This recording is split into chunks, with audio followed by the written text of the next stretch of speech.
এক অন্ধকার গুহায় অনেক দামি দামি জিনিসের পাশে পড়েছিল একটা ছোট মাটির প্রদীপ।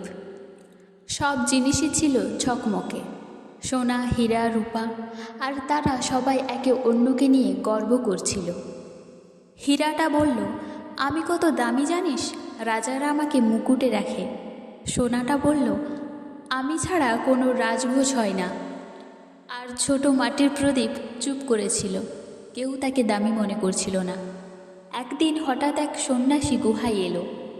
তার হাতে ছিল না কোনো আলো।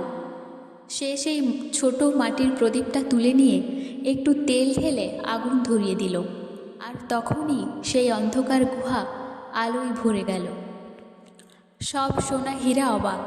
তারা তখন বুঝতে পারল, এই ছোট্ট সাধারণ প্রদীপটাই আসলে অন্ধকারে সবচেয়ে প্রয়োজন। তুমি হয়তো দামি হীরা নও, কিন্তু সঠিক সময়ে তুমি এমন আলো দিতে পারো যা কারো জীবন বদলে দিতে পারে। তোমার মনের আলো জ্বালাও, কারণ তোমারও একটা বিশেষ উদ্দেশ্য আছে।